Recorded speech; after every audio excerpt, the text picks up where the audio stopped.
The guest for this month's conversation is Courtenay Stallings. A year and a half ago, she published the book Laura's Ghost Women Speak on Twin Peaks, which gathers interviews with dozens of fans, as well as several people involved in the making of Twin Peaks, including Jennifer Lynch, Grace Zabriskie, Sabrina Sutherland, and Cheryl Lee herself. All to explore the character of Laura Palmer and how her story, one of abuse and trauma, but also, in some ways, of defiance and spiritual overcoming, has helped and inspired so many. This book digs into what drew these women to the series, and especially to the film Fire Walk with Me, about Laura's last week of life, how they express their affinity for the series, and ultimately how Season 3 impacts their view of all of this. I've been waiting a long time to have this conversation, which kept getting delayed due to my own backlog of work, and I'm glad that I can finally present it to you. As always, Twin Peaks Conversations is divided into two parts: a public discussion here on YouTube, and a second, longer part available to $5 a month patrons. In the first part of this conversation, the public part, we're going to talk about the making of the book, as well as some of the dark and compelling themes that are explored in it, plus the character of Laura, and a little bit on how the return in 2017 affects all of this. In part 2 on Patreon, we're going to cast our net more widely over various subjects, including Courtney's thoughts on Twin Peaks as a fairy tale, my thoughts on how Sarah Palmer might relate to Agent Cooper, inspired in part by reading this book, and a lot more on Sarah from both of us, actually, and also more general musings about Season 3 and, as always in these podcasts, the prospect of more Twin Peaks in the future. One reason that I chose February to release this podcast is that it's the month that Twin Peaks Fire Walk with Me takes place in. This is also a theme in some of the other work I've been up to lately. On patreon.com/Lost in the Movies for the $1 a month tier, I'm opening up my 12-part Lost in Twin Peaks coverage through February 24th, day by day. That's the day that Fire Walk with Me ends and the story of the TV show begins. This will be made public in May, so it will be upcoming for everybody within a few months, but for the film's 30th anniversary. But I wanted to make it available to patrons now. So if you're joining or considering joining or whatever, you'll have immediate access to those episodes, again, day by day on different parts. I'm also releasing a patron podcast episode with my last patron-exclusive Twin Peaks cinema review, at least for a while. It's on the 1997 film The Sweet Hereafter, which is a powerful story relating to Twin Peaks, and especially Fire Walk with Me, in terms of ambiance, locale, and themes. I'm also discussing the Russell Banks book that this is based on and some podcasts that I found about that author. The same episode features my final Twin Peaks reflections on characters, locations, storylines, and relations to other Peaks or Lynch work. This is something I've been doing for 3 years now on this podcast, month by month, usually using an episode as a springboard. And in this case, I'm using Fire Walk with Me as the springboard for those topics. So that's all the other kind of Fire Walk with Me work that's going up around now, tied into this conversation in a way. On my site, lostinthemovies.com, 2 series are reaching their climaxes right now. The first going up every Monday since March, last March, and intermittently since 2018 before that, is my full Mad Men viewing diary. I'm now on the second part of Season 7, in which the characters experience major changes in 1970, and I love digging into a lot of these episodes, especially the last few. And the finale is coming soon, so stay tuned. The second series, which kicked off last August and then paused until it started running every Wednesday since January, is on documentaries about the Olympics. I'm writing about every single one of those films from 1912 to 2018, as well as about newsreels, photos, or histories of games that films weren't created for, and the broadcasts of the 2021 Summer Games in Tokyo and the Beijing 2022 Winter Games that are currently unfolding. So in both cases of these series, the Mad Men and the Olympics, I completed these projects ahead of time so I could ensure that I'd stay on schedule, as doesn't always happen. So they will continue through their imminent ends. And finally, as for my public podcast, before we get to the main topic here, I continued a 2-part Jane Campion focus on Lost in the Movies with a group discussion of Holy Smoke, including Em and Steve from the Twin Peaks podcast Sparkwood in 21. And my Small Town Blues theme continued on Twin Peaks Cinema podcast when I look at the 1940 adaptation of Thornton Wilder's Our Town. So, with all that out of the way, let's talk about Twin Peaks, Fire Walk with Me, and Laura Palmer. Welcome to Twin Peaks Conversations. My guest this month is Courtenay Stallings. This one's been a long time coming. I was made aware of her book, Laura's Ghost, years ago. I think probably, I don't know how far ahead you announced, but maybe 2 or 3 years before it came out. I feel like this was in the works for a long time, right? Mm-hmm. Yes, it was since 2016. Wow. Okay. So yeah, even before Season 3. And I was fascinated by the idea just because Laura Palmer is such a compelling character to me. And I really wanted to see what Courtenay and all of the other authors that she brings in. There's some other essays in here, a lot of interviews. I'll let her explain the detail of it, but this was something I've been wanting to cover for a while. And just because of all the other things I was working on, it kept getting delayed and delayed. So I think it worked out perfectly in the sense that I'm able to do this in February, which is kind of Laura's month in a way. That's when Fire Walk with Me takes place, when Twin Peaks begins. And I'm, doing some other work this month that's sort of related to that. So I thought this would be a good time to bring that in. So without further ado, Courtenay, please tell us about Laura's Ghost, what brought this project about, and what it is. Sure. And I just want to say it's a real pleasure to be here, Joel, Oh, thank you. and and talk about this. Yeah, so Laura's Ghost, I came up with the idea in 2016. And, I had been a Twin Peaks fan since the original series. I'd written about Twin Peaks and David Lynch. And this book kind of came to me and kept nagging at me. I really wanted to do a book that explored the character of Laura Palmer and what she meant to me and what I thought she meant to a lot of other women.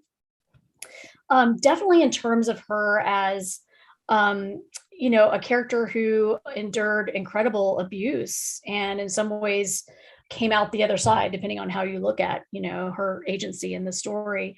And so I want to explore that, but I also want to explore how complex she was and how, that the character of Laura Palmer was not always talked about. And we talked about Twin Peaks for a long time. And in terms of, the show is really about, for me and a lot of people, sexual abuse. And that's something that we didn't widely talk about because it's uncomfortable and it's difficult to talk about. And so I wanted to tell a story about Laura Palmer, and I wanted to do it through, the eyes of other women. And so I knew I was going to talk to women in the Twin Peaks fan community who I'd met or who were doing interesting things like making art or creating or writing.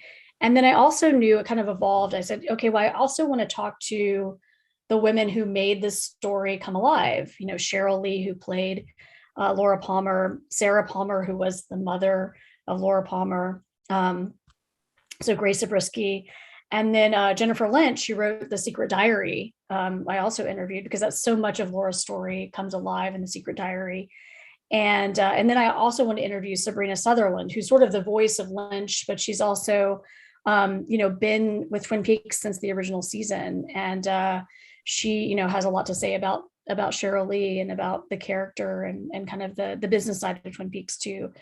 So I had this iteration for the book and it kind of evolved. I didn't know what it was going to be. And the title came to me, Laura's Ghost, Women Speak About Twin Peaks.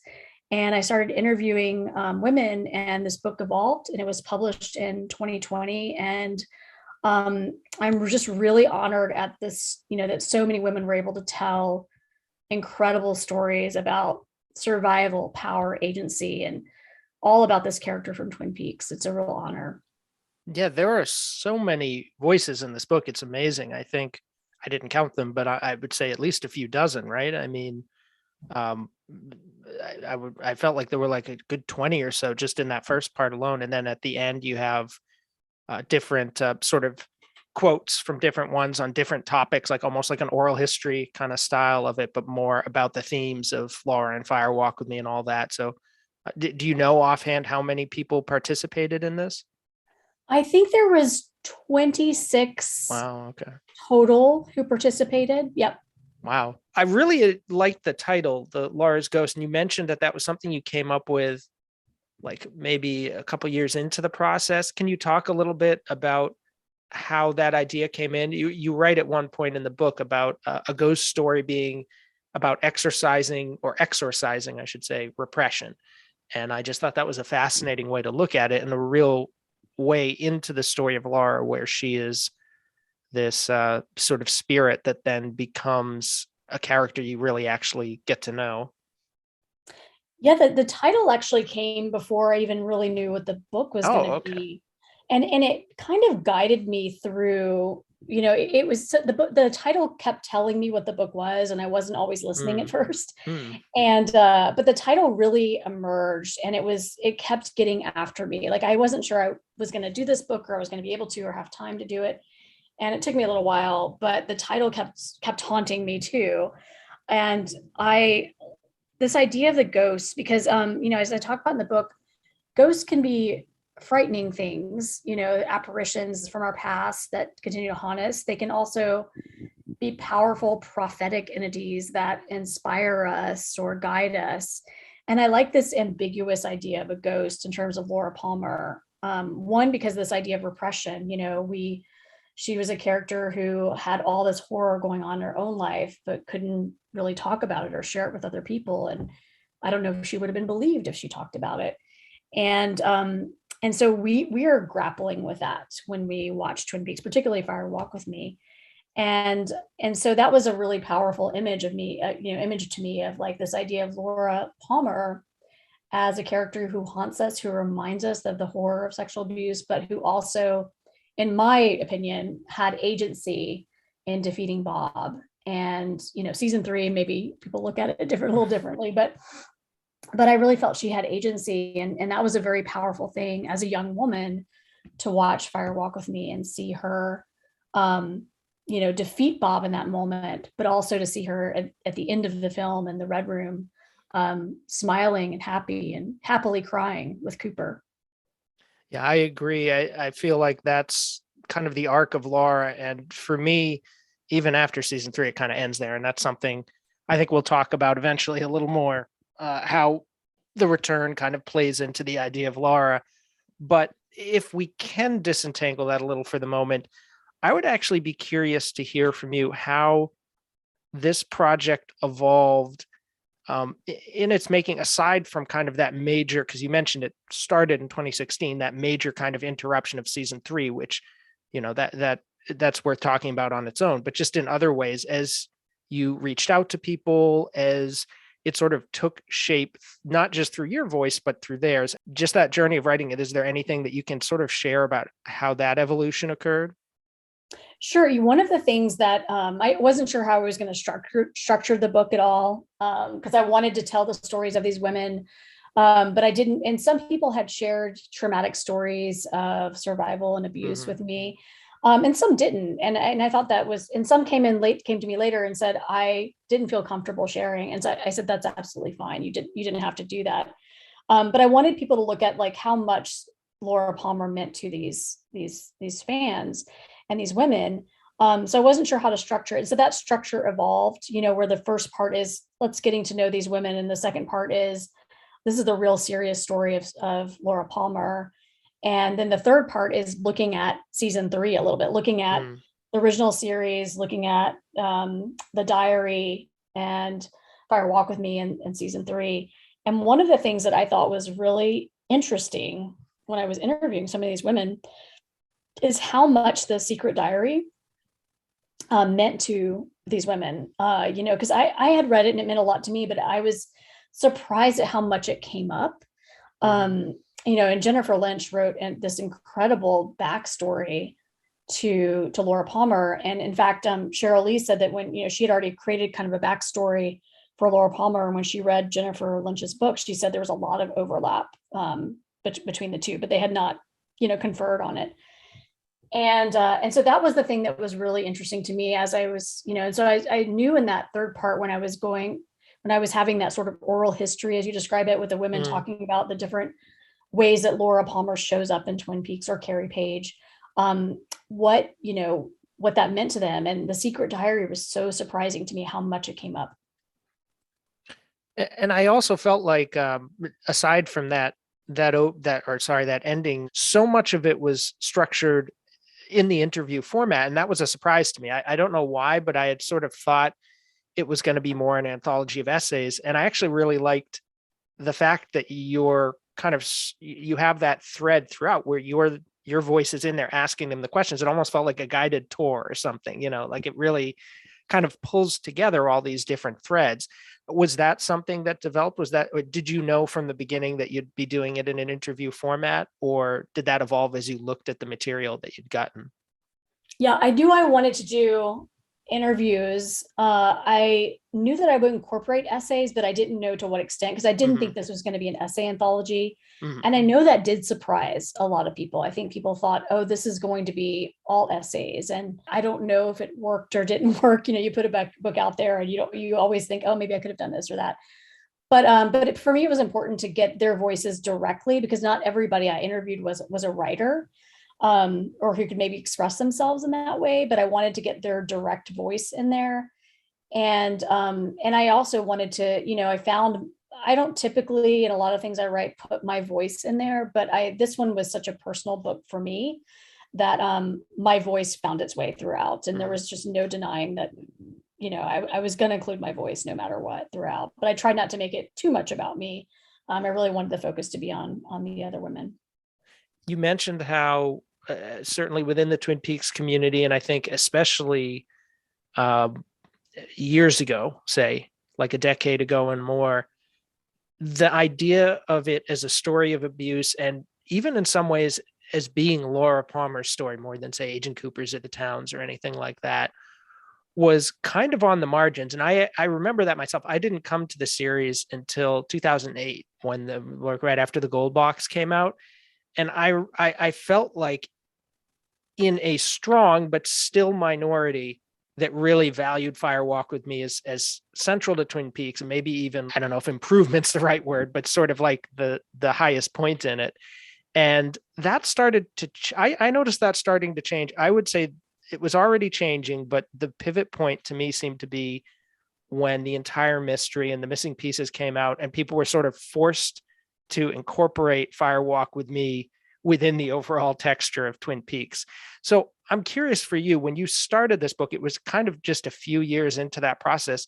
Did you see a change like while you were assembling this in the broader community in terms of how Laura and how Fire Walk with Me was viewed within Twin Peaks? Yeah, no, it did change, and the way that I could tell you it changed was not just like my friends who I hang out with. It was being on Twitter too. I've been on Twitter since 2009 and followed a lot of Twin Peaks Yeah. people. Since as like you and other people, and I saw the conversations begin to change. Around the time I was doing my book, I really noticed, and it's interesting you talk about um, the Blu-ray that came out with the missing pieces, because I think you're right. I think that does kind of encourage people to look at the bigger picture and really engage with Fire Walk with Me. And the missing pieces kind of stands on its own as like a separate film that you can integrate with that.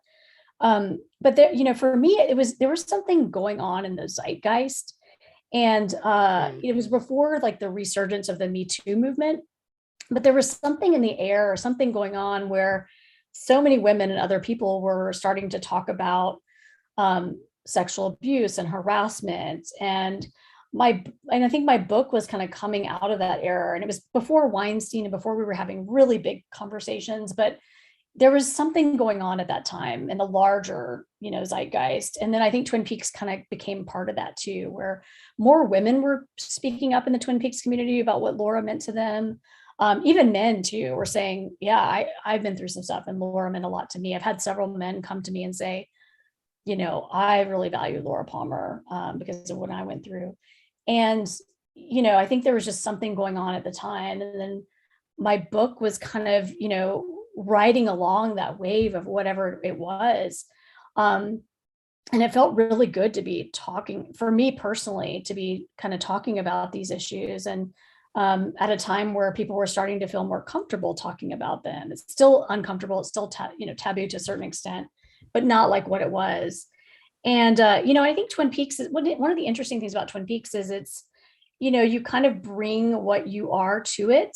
And so it can be Cooper's story. I mean, absolutely. And I love Agent Cooper. It's not like I don't, divorce myself from that character, but it was nice to see people approaching it from different ways and also elevating Laura's story and elevating Fire Walk with Me too, as you were saying. That you were felt like you were in the minority, for so long that movie was kind of pushed aside, and now it's finally getting recognition. Yeah, and I mean, I should say again, like I came to it in 2008, so even though it was it still kind of felt like the conventional wisdom was, oh, Firewalk with Me wasn't that good, it lost the plot or whatever. There was Mhm. still like a strong core of people who really like that. But you look back, I feel bad for the people who were following Twin Peaks 15 years before that, because I feel like within like the hardcore Twin Peaks community, I think there was a lot, like if I look back at the Usenet boards and stuff, there was a lot of interest in and support for the film there. But like outside of that, like tightest core of Twin Peaks fans, it was like a wasteland, like it took these sort of scholars coming along. I think of people like Martha Nachemson and stuff in the 90s Mhm. to sort of put it in a different light. And then eventually, but I was spared in a way of not having to see this film and then look around and see everybody just not valuing it, not seeing what it was worth, to Twin Peaks. And it does feel like so much of that is to do with Laura and with discomfort with the story. And what is this doing in the, like Scott Ryan talks about the sort of the cherry pie and woods and the owls and all that. And the sort of the fun part of Twin Peaks, but it's like you can't, from the beginning, from the pilot, from the first moment, this was the core of the story. And this is David Lynch telling us or reminding us, this was always there and we're going to dive deep into it now. So you can see why people were uncomfortable with it, but it's such an honest film for that reason, in my opinion. Absolutely. And I've told people that are maybe not as familiar with the Twin Peaks community. One of the things I've seen, and this is a generalization, but there are, people who are fans of Twin Peaks and David Lynch, and then people who are fans of Twin Peaks, but not as much David Lynch on his own, Yeah. And so I think that Fire Walk with Me was such, a difficult, hard look at Laura Palmer's life that like you said, it doesn't have the cherry pie and donuts and coffee and the kind of sweet, lovable things that so many of us love. It's just a harsh look at the reality of her situation of abusive incest in a home. And I think that's really difficult to look at, to really confront. I'm actually curious on that issue. When you were talking to people for the book, some people talk about how they didn't really get Laura until Fire Walk with Me, or maybe they didn't even like the film, but then they revisited it and learned. Did you find anyone, because you were reaching out, it seems like in general, to women talking about Twin Peaks, not necessarily just Laura. Did you run into anybody who it turned out, at least initially when they spoke to you, didn't like Fire Walk with Me or relate to or was interested in Laura at all? And then either, you incorporated their perspective in other ways, or they changed their mind, or you decided, okay, this doesn't fit within the book. Like, what, I guess, was that part of the process at all? Sort of talking to people who had a different take on Fire Walk with Me and Laura? It wasn't necessarily part of the process. I didn't seek out when I interview people. I told them I wanted to talk about Twin Peaks and what Laura Palmer meant to them. Okay. And I didn't necessarily say. I ended up asking them about the original series and the diary. And some people had read the diary, some people hadn't. And then Fire Walk with Me, and of course season 3. Mm-hmm. And I didn't really get that from Fire Walk with Me. I think everyone I interviewed really did not have an issue with Laura and Fire Walk with Me. There was some tension when we talked about season 3, right, about what that meant, which was actually really interesting to see that very much so. Yeah, grappled with season 3, as we all kind of did. But yeah, not so much that. And so I didn't go in looking for like people who didn't necessarily connect with Laura and Fire Walk with Me at first. It seems like most women that I've talked to did connect with Laura and Fire Walk with Me, at least the ones I interviewed and the ones I've talked to outside of that too. And when you were reaching out to people, what was that? What was that process like? Were you just sort of finding people in Facebook groups? And obviously a lot of these people you already had contact with, but how did that kind of accumulation of all these perspectives come about? Yeah, one of the things I wanted to highlight was people who were writing things about Twin Peaks in general, or who had, were doing some creative things regarding Twin Peaks. And many of them I knew from Twitter, from online, from going to Twin Peaks Fest in the US or in the UK. And some I'd never met too. I'd only connected with them online, but who many of them who maybe already had a name for themselves in the community, and some didn't have a name for themselves at all. They weren't well known, and so that was kind of important too, to get some different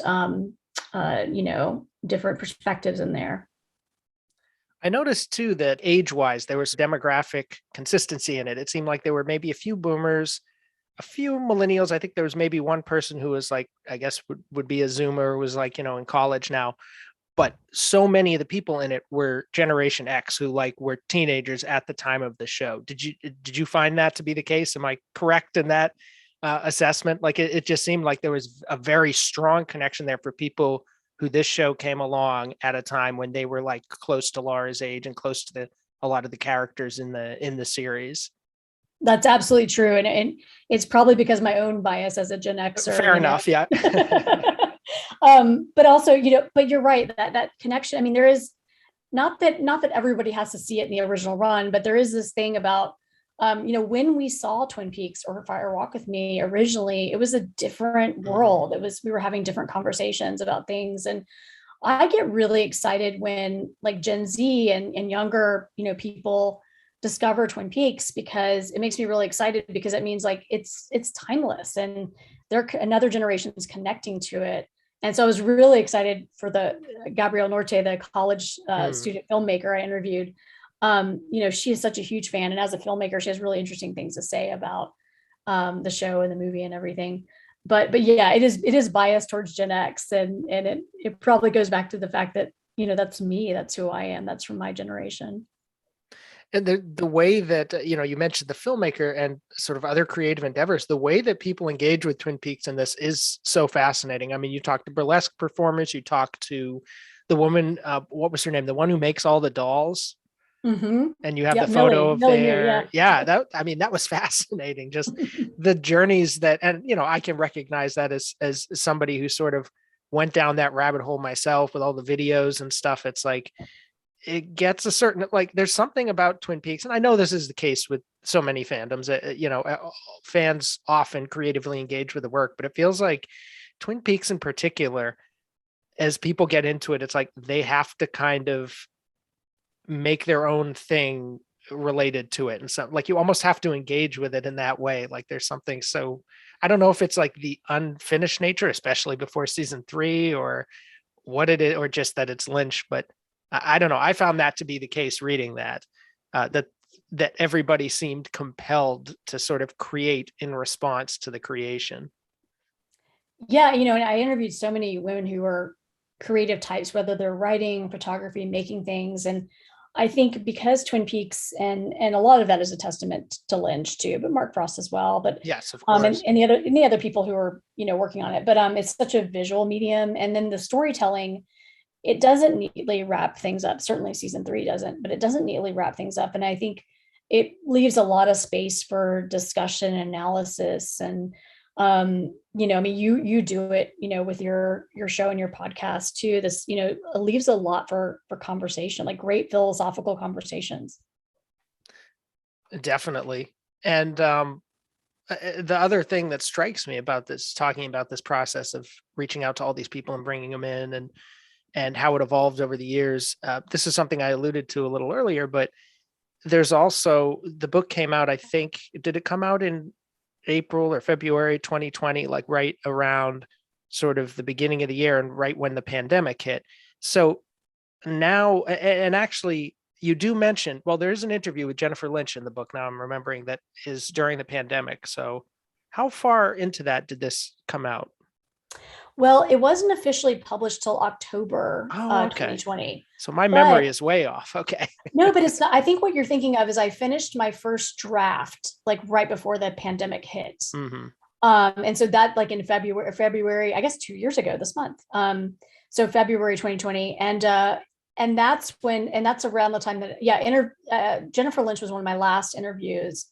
And she had a lot to say about the pandemic. She was stuck at home. She couldn't work. And if you've been following her, she's been working a lot of TV shows, directing a lot of TV shows. And so I think she was pent up in her house, and I was pent up in my house. And so, I had to edit her interview a lot because we talked about a lot of things. But, and my editors were saying, oh, do you want to leave the pandemic stuff in there? Because it might seem dated. And I was like, yeah, I want to leave it in there because I wish I wish it was dated. But I was important for me to leave some of that stuff in there just to show where we were at that time and what was going on.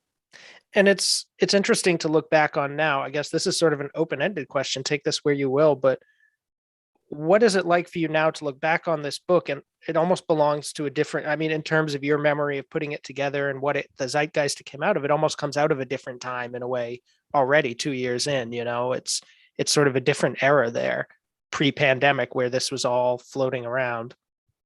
Yeah, it feels like a completely different era. I mean, one of the interesting things I think about is, I a lot of these people I had met at Twin Peaks Fest, and Mm-hmm. the US Fest isn't there anymore. The UK Fest isn't there anymore. We were going to have that event, Graceland, and during the pandemic, and I don't know if that's going to happen again anytime soon. I'm sure something will happen at some point, but I just think about how many things have changed with the Twin Peaks community, and we haven't been able to gather in ways. We've been able to gather online, which is great, and do that. But it's, yeah, I mean, it feels like I feel really good about the book that I put out there. It's like any writer or editor who puts a book out there, it's imperfect, and there are things I might have done differently, but it does feel like it belongs to a different era. I mean, that's a great way of describing it. It feels like so long ago, but it wasn't that long ago. But so much has changed in my own life and just around the world in these past couple of years. So I've talked a lot about sort of the making of this book and what went into it. I want to talk a little bit too about what's in there, some of the ideas that come up. And just as I went through, I was jotting down things because there's so many fascinating concepts that you and the other people in there bring up. One thing that struck me was this idea of actually not Laura herself, but of Teresa, that somebody, and I should have written down the names with some of these ideas, and so I can properly attribute them. But somebody talked about the idea of Teresa as the first mystery. I think it was the woman who had seen Fire Walk with Me before Twin Peaks. So this Mary idea that, Kerwinski. Yeah. yes, Yeah. and that she remains a mystery in a way that Laura doesn't. So I just thought that was an interesting idea. I always see that with Burnett in particular, how these other characters who kind of share her suffering in some way also, they have their own stories. They also sort of amplify hers and give us sort of different ways to look at it. Yeah, I thought Mary was really interesting in bringing that up. And it is interesting looking at Teresa. And by the way, Mary did a dress up as in costume as Teresa a couple of times at one of the fests, and she looked just like her. It was really uncanny. But yeah, I think it's like not just Laura's story. It's also these other women, like Teresa Banks and Renette Pulaski, and who were also victimized by Bob and this whole system. And I think that's important to remember too, that there are other stories that are there. And Laura wasn't the only one, and she was also connected to these other women, and kind of thinking about, well, what's their story? Who were they? What did we lose when they, when Teresa Banks is killed, or what do we lose when Renette Pulaski goes through what she goes through? What do we lose? And it connects in interesting ways too. Both you do this within the book and just me myself reading it and thinking about it with real life things as well. I mean, obviously tragedies that women have experienced, but also even sometimes these actors in their own lives. I mean, I wasn't even thinking of this when I was just bringing that passage about Teresa, but it reminds me of how I think Pam Gidley died maybe 3 or 4 years ago, the actress who played Teresa. And I found out, kind of to my shock, she lived very close to where I live in New Hampshire. And I actually know a bunch of people who knew her, who had no idea she was involved with Twin Peaks, but were friendly with her, run into her, or whatever around town. And she obviously died pretty young, and it was very sad. And it's just it's interesting the ways that Twin Peaks, both that the real world kind of bleeds into Twin Peaks, and that Twin Peaks bleeds into the real world. I mean, obviously I just had a conversation with Mark Givens, my last guest, about Hazel Drew, which is the case that inspired Laura Palmer in that way. Can you talk about, I guess, in the book, how you both, with the people that you're talking to, the subjects, the interviews, and then also just exploring kind of broader topics, how you were able to bring that reality into the world of Twin Peaks and Laura, and kind of weave those together? Because I think in some ways it's not as easy as it might sound to take something really heavy and serious in reality and kind of intertwine that with the fiction. But I thought you and the people you spoke with did really powerful job of that. Yeah, thank you. And just quick tangent on David Bushman and Mark Gibbons' book Mm, on Hazel Drew. I mean, that's such a great like addition to this conversations about Laura Palmer. Like, yeah, there's real people out there yeah, that this has happened to, and who deserve justice, even 100 years ago. And so I think that's another way of bringing in this conversation too, is looking at, these this happened and it still happens, and we haven't always talked about it or addressed it. And yeah, and when I was interviewing people, many of them I went into it not saying I'm going to ask you about your trauma unless they had talked about it publicly. For some, I would just ask them what Laura Palmer meant to them and very general questions. And then sometimes it would come up. There's one of the women I interviewed, Geneva Rugier, who said, I've been thinking about this, and I even talked to my mom, and I want to tell you the story about, my father was Leland Bob. And he was, they were an immigrant family who came to the United States from Trinidad. And their father was incredibly abusive and isolating, and they had to escape him. And they eventually did. And it was a really powerful story that she yeah, told me. And I was really taken aback because I didn't expect it. And she said, I thought that was really important because I want people to know that, my father, to everybody else that he encountered, and he seemed very charismatic and like a good guy, and, all of these things. And the thing I really appreciate about that story is that's how it operates with predators a long time, a lot of times. So I just watched the documentary on Bill Cosby, which was so incredibly powerful. And Bill Cosby is kind of like that predator of somebody who is lovable, charismatic, giving. The things that he did for the Black community, things he did for other people and organizations. But behind the scenes, there's this other side.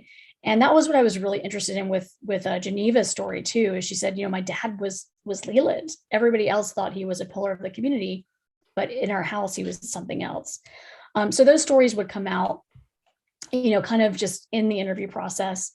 And then I would check back with the person to make sure that they were okay with this going in a book, because I wanted to make sure they were okay with it going out there. And then there's some people who had talked openly. I mean, Willow Caitlin McClay, who writes this incredible essay about how she is Laura Palmer. She, had written this essay and shared it with me in 2017. And I knew I wanted to interview her. And I said, I want to print this essay. And so she made some adjustments to the essay for the book, but she had talked about the fact that, her father had abused her and what she had gone through in her life. And she's also this incredible film critic and writer. And I wanted to tell that side too, that she's not just defined by her trauma. But it was interesting how, some of the people I had known ahead of time, because they'd been very public with what had happened to them, but some of it just came up in the interviews and surprised me. yeah. And I feel like with that idea of the Leland type character, I think that kind of gets to the heart of one of the things that always sort of troubled me about a lot of the sort of Twin Peaks discourse or Fire Walk with Me, and that the idea that you sort of put the Leland thing off onto Bob, which just never quite sat right. And I feel like most people, I think, and not everyone knows that they know this, but most people will know people who were abused, and they'll know the people who abused them as well. And I feel like that idea of the charisma that can go with that type of person is very accurate. And actually, I guess this would be a good point to bring up another thing in the book, which is you also talk about the figure of the mother, and you talk about that with Grace Zabriskie, and that too is something I feel like is very true to life. This complexity of somebody who knows what's going on and is also a victim themselves, but not just that. They have some responsibility, they have some entanglement in that way. And you and her kind of hash that out in an interesting way, where it almost sounds like she, in a way, is more, I don't know if judgmental is necessarily the right word, but looking at Sarah a little more as somebody who shares, I don't know if she says she shares a responsibility, but I feel like she says something to the effect of she's repeating this. This is something that, if she's lived past lives, this is what keeps happening. She can't help her. And yet at the same time, there's the sense of, and she's still responsible for that inability to help. So I wonder if you could talk a little bit about your interactions with Grace Zabriskie generally, and that specific conversation, which you kind of highlight in the book on its own. Yes, Grace Zabriskie was one of the most interesting interviews I've ever done, and she's an incredibly powerful. She's a tiny woman, but incredibly powerful. She probably wouldn't think so, but I think she can be incredibly intimidating, even though she's a small person. And she's incredibly intelligent, and to see her mind operate like this, and as we were having this conversation, we were talking about how, oh, this would be a good thing to put in the book, this kind of going back and forth, because it was something that I had not really wrestled with in all of this with Laura Palmer. I had not really wrestled with Sarah Palmer, because I think it's difficult to do that. What is Sarah Palmer's role? How much did she know? She must have known something on some level. And Grace Zabriskie does not let Sarah Palmer off the hook. And I had because I'd always seen Sarah Palmer as a victim, and had trouble myself kind of wrestling with her complicity.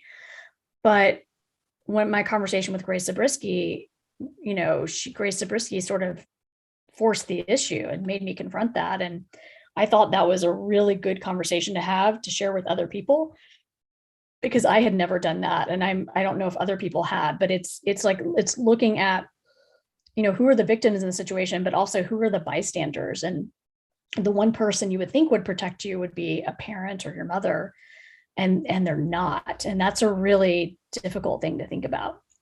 And that's so common too. I mean, I remember the story, I think it was of like a Miss America or somebody who had been abused by their father. And they talked about hearing the mother outside and footsteps and thinking she's coming to save me, and hearing them stop and turn around. And that image has always stuck with me, just as like the perfect encapsulation of that phenomenon that I think Sarah Palmer is in Twin Peaks. I totally see her that way, I guess with you, you were saying that in some ways your perspective was maybe a little more sympathetic.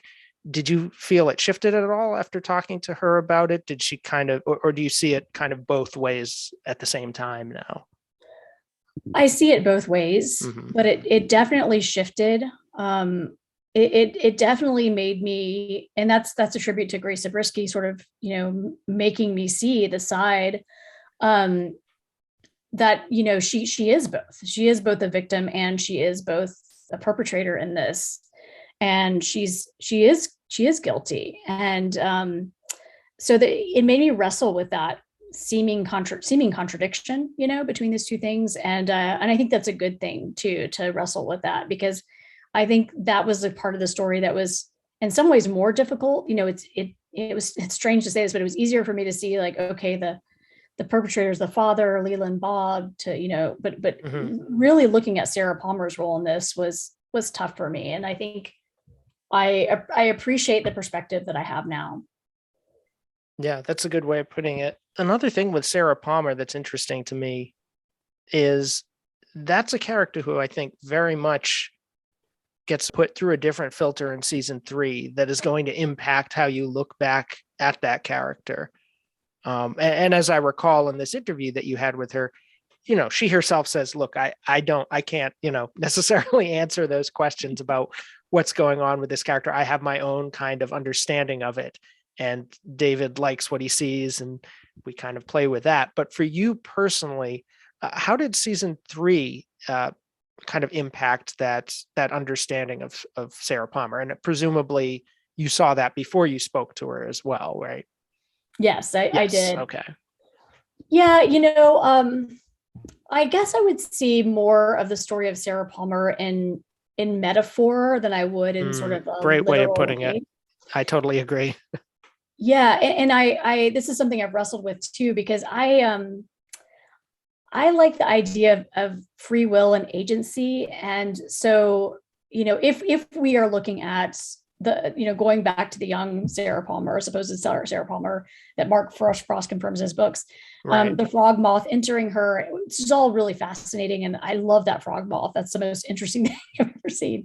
But and then her sort of role in living in the Palmer home. I see that more as metaphor than I do anything else about the trauma, both that she experienced in her family that happened to her daughter, but her complicitness in it, her complicity in it. And so I think that's what makes it powerful to me, that she is both tortured and she tortures. And I think that's the legacy of her role in that family. That when we saw the original series, it was kind of like she was kind of moving on a little bit, and we didn't really get to understand what happened to her. You can't just move on from that and be okay. And season 3 shows you that she's not okay. She's something else, possibly. It's also interesting how Lynch, or maybe in some ways more Frost, I think Frost makes it more explicit, but it seems like something they both sort of had in mind, connects Sarah to this idea of, Judy. And John Thorne and I have talked in the past about seeing Judy as being some sort of representation of trauma more than a force of evil per se. I found that much more compelling for me than some of the readings that I've seen of Judy personally. I'm curious, do you kind of see it that way? Do you have any particular thoughts about what that kind of means to the overall story and what that force represents, particularly in terms of, Laura's legacy in that? Yeah, I think that is a way of explaining it that resonates much more with me than evil. Or evil is such a like a Western civilization dichotomy, good and evil. But I think this idea of pain and trauma, and the way that it continues and perpetuates and is unleashed by human beings, is a great explanation for that too. And to me, that's what Twin Peaks is about. Like at the end of season 3, I know we'll talk about that later, but the end of season 3, I think for me, it is coming to the original place of Laura Palmer's trauma and confronting it, but it's really forcing the audience to confront it too. And I think that's why that last scene is so difficult for the viewer, and it doesn't neatly wrap everything up and leaves a lot of questions. And I think that's a great way to explain Judy too, or that phenomenon is it's about this trauma that just is perpetuated by people. The part of season 3 that I think most sort of richly interacts with what came before is part 18. That's where I think in a way it sort of casts its gaze back over its shoulder, and I guess if you want to use the biblical analogy, turns into a pillar of salt. But that's kind of the moment where it's looking back on Fire Walk with Me and what came before, and relating to it in a way that I find compelling. When I think about season 3, to me, a lot of the rest of it is interesting as a side story, but it's hard. I mean, Fire Walk with Me feels like the ending, and it's hard to see, okay, what does this now sort of add to that previous cycle? And some of the, not just comments in the book, but interviews I've heard you give before that I'll link below. You did some great interviews with Red Room podcast and Twin Peaks Unwrapped and all of that, and Peaks Chats.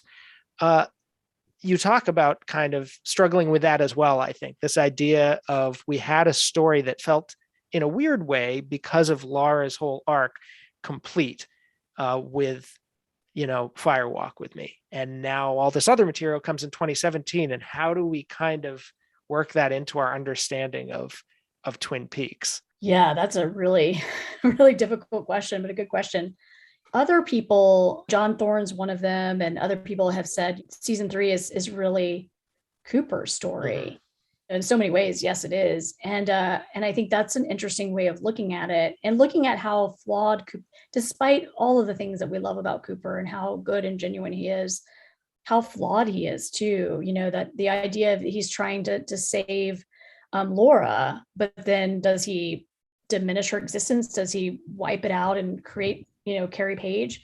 What happens in that moment? Seems to think that it's almost like he deprives her of her agency in the end, that leads to that final scene in Fire Walk with Me. And, I always thought it was so interesting in the original series when, Cooper, who was so intuitive and using, so interested in Tibet and all these different ways to, solve crimes and solve murders. But he never listened to the log lady. And the Yeah. log lady was right there. And she had so much information, but he was always a little dismissive, even when they find her cabin in the woods. It's Hawk that's like, no, let's stay and have some tea. He's always sort of dismissive. And I think that's so interesting, is like he is so in tune with so much, but he sometimes is right in front of him and he's not. And I think that's like all of us. Like we all have our blind sides and our flaws. And I think season 3 is really revealing the goodness of Cooper, but also the limitations of Cooper and trying to help and solve the trauma of this world. Yeah, that's a great way of putting it. I feel like I'm fascinated with so much of Lynch's work, the way that he plays with, I would say, archetypes of like male and female, or I guess more masculine and feminine. I don't even think necessarily always corresponding to reality, just more using those sort of forces to represent, what's within all people in a way. And I often, when I look at season 3 in that light, especially compared to Fire Walk with Me, where he gives voice to the character who is, literally sort of, if there's a male female dichotomy in Twin Peaks, it's kind of Cooper and Laura in that way, in terms of like protagonists. And Fire Walk with Me kind of goes fully in that direction. And season 3, it feels like, um, is really more in the opposite direction. Even much more so than the original series. It feels like, again, both literally and kind of metaphorically engaging more with those sort of like masculine archetypes. But then there's these figures throughout, even the sort of ambiguous figure of Judy, but also Diane, Sarah, Audrey, off in her own world, where there's like the sort of the feminine aspects of Twin Peaks are kind of isolated and almost held apart from the narrative. Like the narrative is conscious that they're there, but not sure how to reach them. And that ending to me is kind of all about that, like they have this long ride in the car where they really don't have much to say to each other. They're getting there. They're looking for Sarah. Like Leland at that point, it doesn't seem to really be about Leland at all. It's somehow all about Sarah. I have some interesting thoughts about that. I hope they're interesting, but that your book actually really kind of put front and center to me, which I think, I'll probably save for the second part of this conversation. But yeah, I don't know.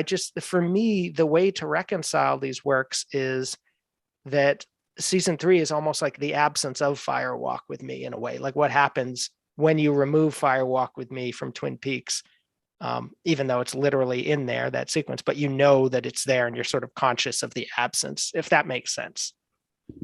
Yeah, I'm really interested to hear your thoughts about Sarah Palmer too, because I'm still trying to work all that out. So I'm always interested in what people have to say. Yeah, it is. It's creating a new narrative, and for those of us who liked the ending to be that scene in Fire Walk with Me, it raises some big questions of, well, what is the ending, and is that the ending? Is this a different world or universe? And it's been really helpful for me to think of season 3 as metaphor. And I actually wrote about this for an academic journal, but one of the ways I was trying to grapple with it was looking at it as a fairy tale.